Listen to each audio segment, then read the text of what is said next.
444 et 445 ka tafsir al-Qur'an de sura 36. Inna ashabal jannati andene yimbe aljanna ben al-yawma hande fi shughulin bioni endel sokolande ender occupation ko sokolande hondo non ko sokolande nyameteji din no duri ko dum be adorta ko ndem mapunde be wondi na mapunde goddum go fakihun hibe nemino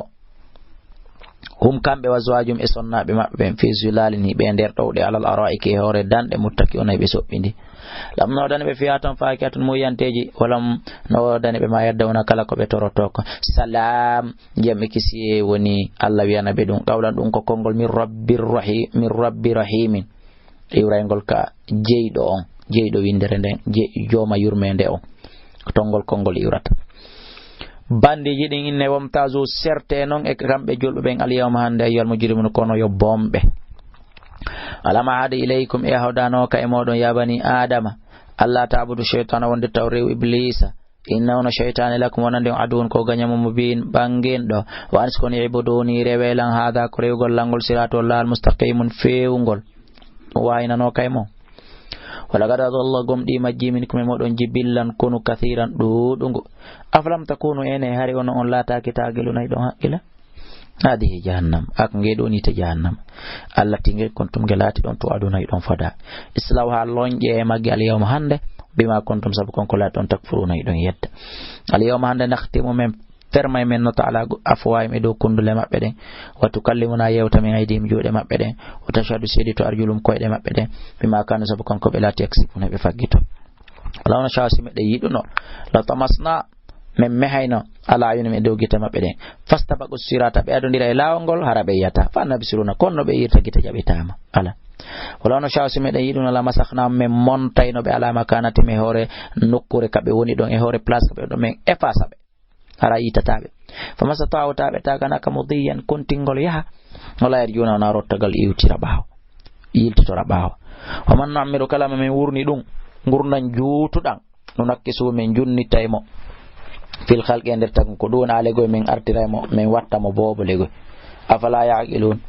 tabe haqqilta wa ma 'allamnahu men andinale onela do ashira gimi wa ma yanbaghi lahu hanana mo ndi o yimata kati in wonde alqur'anare wonal illa dikunu sona waaju wa qur'an e jangetene mo biin feñude li yundira fi yonde waajore man kana kala lati do hayyan ko wurudo waya hiddal qawlu kongol lettangol tabiti alal kafirina hore hefera men wayliten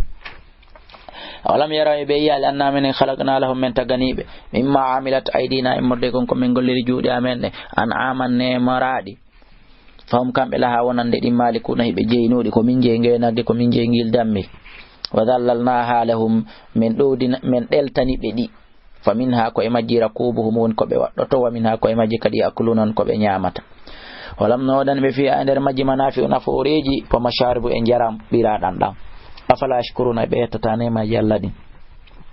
wa taqadu be jogiti min dunila ko hewta Allah ali hatta rewetedi la lam naga sakambe yunsaruna be walloyte la yastatiuna be wawata nasran wallugoldi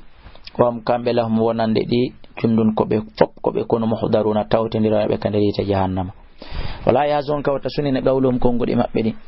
na men na ala me de andi ma surono ko ben surude ko ma yolino ko ben fenyinde ko awalam yara al insana ne don yali anna men khalaqna men tagima min nutfatin morde tobbere maniyu فإذا هو تيو كان خصيم كو وينجو مبين فينينا وينجدن وضرب لنا ما ودنا من مثل المثلوجي ونسي أو يجتي خلقه تغو مكونغون قال هم إن ما يحيي الإبزام كمبول إن تتجيدن وهي تاكنجر ميمون كدكي بل يحييها كورني تتاده الذي كون أنشأ تقول أول مرة كارن الله وكان قال بكل خلق كلا تغو عليم كو أندل الذي جعل لكم ودان من الشجر امر دي لد الاخضر ككدن ناران ييت فاذا انتم تويؤون منه امر دي لد دن توقدون هدون حبيت اوليس الذي